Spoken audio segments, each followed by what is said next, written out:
എന്തുകൊണ്ടും പ്രസക്തമാണ് എന്ന് ഞാൻ കരുതുന്നു. തനിവെൺ പ്രഭാപൂരം പരത്തുന്ന 66 മാർബിൾ ഫലകങ്ങളാൽ പടുത്തുയർത്തിയ ഒരു കൊട്ടാരത്തോട് വിശുദ്ധ ബൈബിളിനെ ഉപമിച്ച ഈ കൊട്ടാരത്തിലെ 66 മുറികൾ അത്യന്തം വിസ്മയാവഹമായ കാഴ്ചകളാൽ അലങ്കൃതമാണ്.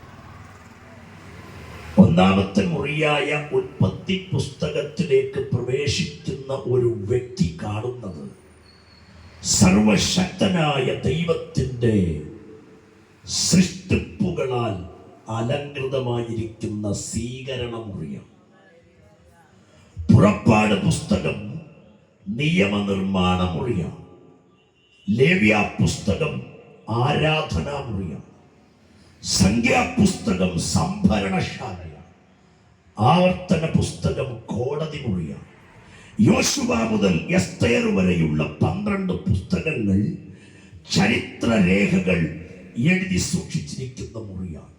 ഇയ്യോബിന്റെ പുസ്തകം തത്വജ്ഞാനികളുടെ സമ്മേളന മുറിയാണ്. സങ്കീർത്തനങ്ങൾ സപ്തസ്വരങ്ങളാൽ അലങ്കൃതമായ ഏത് കഠിന ഹൃദയനായ മനുഷ്യന്റെയും ഹൃദയത്തെ തൊട്ടുണർത്തുന്ന സംഗീതമുറിയാണ്. സദൃശ്യവാക്യങ്ങൾ പഠനമുറിയാണ്. സഭാപ്രസംഗി പ്രസംഗമുറിയാണ്. ഉത്തമഗീതം രാജാവിന്റെ മണിയറയാണ്.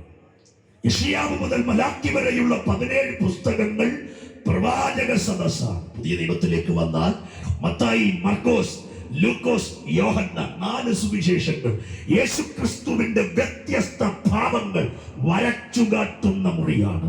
അപ്പോസ്തല പ്രവൃത്തി പവർ സ്റ്റേഷനാണ്. ലേഖനങ്ങൾ പുതിയ നിയമസഭയുടെ നിയമാവലികൾ എഴുതി സൂക്ഷിച്ചിരിക്കുന്ന മുറിയാണ്. വെളിപ്പാട് പുസ്തകം രാജാവിന്റെ സിംഹാസനം ഇരിക്കുന്ന മുറിയാണ്. വിശ്വസിക്കുന്നവർ കരമൊന്നടിച്ച് ഈ ഗ്രൗണ്ട് മുഴുവൻ ഇന്ന് രാത്രി ദൈവ വചനത്തിന്റെ ശക്തി ആത്മാവിൽ അനുഭവിക്കണം.